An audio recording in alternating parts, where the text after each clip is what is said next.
Semua anggota badan sudah kita letakkan ke tempatnya sujud. Kemudian membaca bacaannya sujud sahwi.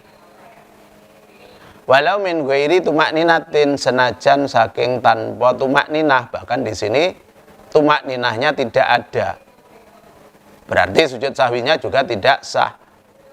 Kalau tidak sah, tidak mendapat pahala dari sujud sahwi. Sholatnya tetap sah. Jadi yang perlu diingat, apabila seseorang melakukan sujud sahwi tidak sah, tidak menimbulkan batalnya sholat, tapi hanya menggugurkan pahala dari sujud sahwi. Soro mongko dadi sapa man iku aidan wong kang bali ila sholati maring sholat. Hanya saja hukumnya dia kembali lagi ke sholat. Jadi sudah salam tadi, kemudian sujud sahwi, maka hukumnya seperti orang yang sholat lagi. Makanya ditentukan lam yatro munafin, tidak ada perkara baru yang bisa membatalkan sujud sahwi atau membatalkan sholat. Misalnya setelah salam kemudian hadas, itu juga termasuk perkara yang munafin. Kalau kita melakukan sujud sahwi tidak ada gunanya. Soro mongko dadi sapa man iku aidan wong kang bali ila sholati maring sholat. Dan apabila kita melaksanakan sujud sahwi, maka kita kembali ke sholat lagi. Sudah barang tentu setelah sujud sahwi salam lagi, karena soro aidan ila sholah. Wabana lan pertelo apa annahu teman seneman ikum lam yahruj, ora metu sapa man minha saking sholat, dan dia juga jelas-jelas tidak keluar dari sholat. Buktinya melakukan sujud sahwi, sementara sujud sahwi dikerjakan sebelum salam. Itu ketentuan-ketentuan dan keadaan yang menunjukkan bahwa orang yang sholat walaupun sudah salam tapi masih melakukan sujud sahwi, itu hukumnya masih di dalam sholat. Hatta yahtaju sehingga butuh sapa man ila salamin maring salam sanin kang kaping pindho apa salam.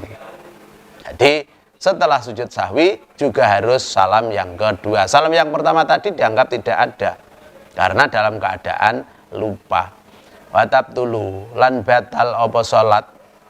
Ini hubungannya dengan soro aidan ila sholah.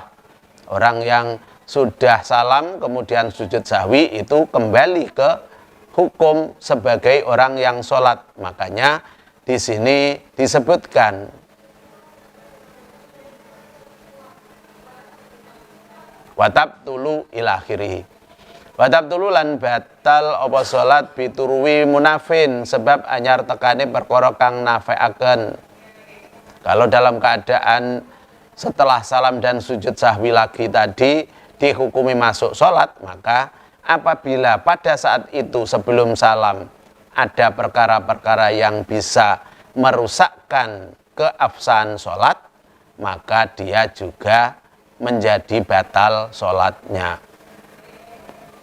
Kal hadasi, kaya dene hadas, ini contohnya. Setelah sujud sahwi kemudian kentut, belum salam, ya batal. Harus diulang dari awal lagi malahan. Padahal tadi kan sudah salam. Tapi kalau tidak sujud sahwi, salamnya yang tadi saja sudah cukup. Tidak perlu mengulang sholat. Karena ada sujud sahwi, dihukumi menjadi orang yang sholat, kemudian ada perkara yang membatalkan sholat, otomatis sholatnya menjadi batal, harus diulang dari awal. Ba'dal audi ing dalem sause bali. Watasiru lan dadi apa al jum'atu sholat Jumat iku duhron sholat duhur. Tadi yang disebutkan apabila waktunya sudah mepet digunakan untuk sujud sahwi, tidak cukup salamnya sudah keluar dari waktu duhur, kok sampai dilakukan sujud sahwi, maka tasirul jum'atu duhron, sholat Jumatnya menjadi sholat duhur. In khoroja, lamun metu apa waktuha waktune Jumat ba'dal audi ing dalem sause bali. Wa yahrum lan haram apa sujud sahwi in alima lamun ngerti sapa musolli dika waktu sholati ing rupeke waktune sholat. Ini yang harus diperhatikan juga. Kalau kita sholatnya sudah mepet, kemudian ada hal-hal yang disunatkan untuk sujud sahwi, tidak usah dikerjakan karena bisa menimbulkan keharaman apabila sampai melewati waktu sholat. Misalnya sholat waktunya terakhir, misalnya ini jam 2 misalnya, kemudian jam 2 kurang 1 menit sholat, kemudian ada hal yang ditinggalkan karena tergesa-gesa pengen cepat salam, ditambah lagi dengan yang ditinggalkan tadi. Kemudian tahiyat akhir, pada saat tahiyat akhir ini hal yang menentukan. Apabila langsung salam masih di dalam waktu sholat duhur, tapi kalau ditambah dengan sujud sahwi waktunya sudah keluar, maka hukumnya yahrumu apabila melakukan sujud sahwi. Jadi kudu langsung salam. Kalau saya sujud sahwi nanti waktunya molor, sudah masuk waktu asar misalnya, maka harus menggunakan jalan pintas, tetap tidak menggunakan sujud sahwi, langsung salam selesai. Kenapa dihukumi yahrumu? Li ikhraji ba'diha, krana ngetokaken setengahe salat anil wakti saking waktune. Makanya kalau sholat diusahakan di awal waktu biar yang terakhir longgar, tidak ada kemamangan. Ini nanti saya teruskan sholat sampai selesai, keluar waktunya apa tidak. Kalau mamang seperti itu kan mengurangi tentang keafdolian sholat, sebab melakukannya dalam keadaan ragu, mamang habis waktunya atau waktunya masih ada. Faslun utawi wasal suci fi sujud tilawati ing dalem mertelaaken sujud tilawah. Jadi sujud sahwi sudah habis, yang penting dikerjakan pada akhir dari tahiyat akhir. Setelah membaca tasawuf akhir semua selesai, baru sujud sahwi dan langsung salam. Itu intinya sujud sahwi, dan penyebabnya adalah karena ada keraguan dalam menjalankan rukun. Sementara yang ragu tadi ditambah, jadi diulang lagi, tapi tetap menjalankan sujud sahwi. Faslun utawi wasal suci fi sujudi tilawati ing dalem mertelaaken sujud tilawah. Sujud tilawah. Jadi sujud yang kita kerjakan pada saat kita membaca ayat sajdah dalam Al-Qur'an. Kita mendengarkan, kita membaca sama, semua mendapat kesunatan untuk sujud tilawah. Wa huwa utawi sujud tilawah iku fi arba'a asrota ing dalem 14 apane ayatan ayate. Kalau kita mencari di sini sudah diberi gambaran bahwa tempat-tempat ayat yang disunatkan untuk sujud tilawah itu sebanyak 14 ayat.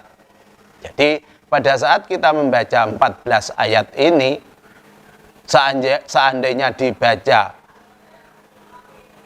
terus-terusan, ya 14 kali kita disunatkan melakukan sujud. Minha iku setengah saking ayat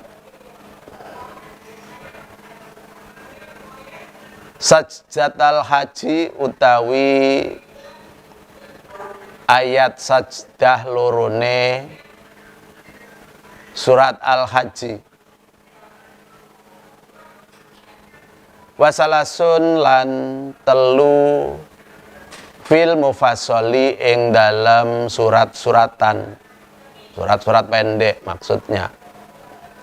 Surat Al-Hajj kita dapatkan 2 tempat. Wan najmi lan surat An-Najm, waling sikoki lan surat Al-Insikok, wa Iqra lan surat Iqra. Jadi ini contoh-contoh tempat-tempatnya sujud tilawah. Hukumnya sunat, kalau tidak dibaca kita tidak mendapatkan hukum dosa. Jadi tidak apa-apa. Yusannu den sunataken apa sujud tilawati sujud tilawah lil qori'i kedue wong kang maca lili tibai krana anu tindak lampahe Kanjeng Nabi. Yang pertama bagi yang membaca. Bagi yang membaca kita disunatkan untuk sujud tilawah. Jadi membaca tadi surat Hajj, surat Mufassal dan lain-lain tadi. Wal mustami'i lan wong kang ngrungokake, orang yang mendengar. Mustami' itu orang yang berusaha mendengarkan. Jadi tidak kebetulan mendengar, tapi memang berusaha mendengarkan dari bacaan. Aiko sidisami'i tegese wong kang nejo ngrungu. Wasami'i lan wong kang krungu inda qiraati ayati sajdatin krana inda qiraati ayati sajdatin nalikane maca ayat sajdah. Dan yang terakhir orang yang mendengar. Jadi seandainya kita lewat di jalan, kemudian di jalan ada orang yang membaca ayat sajdah ini, kita juga disunatkan. Berhenti boleh, berhenti di jalan kemudian sujud tilawah. Mungkin kalau sekarang jadi viral. 5 krono barang soha kang soha wamah min sujudis sahabati nyatane sujute sahabat ridwanullah utawi ridane Allah iku alaihim moga tetep ing ngatasé sahabat li qiraatihi krana wacane Kanjeng Nabi sallallahu alaihi wasallam. Jadi ini dasar bahwa kita disunatkan untuk sujud tilawah. Nabi membaca ayat yang termasuk ayat sajdah, kemudian para sahabat sujud setelah membaca ayat sajdah. Wa huwa Allah alam. Al-Fatihah.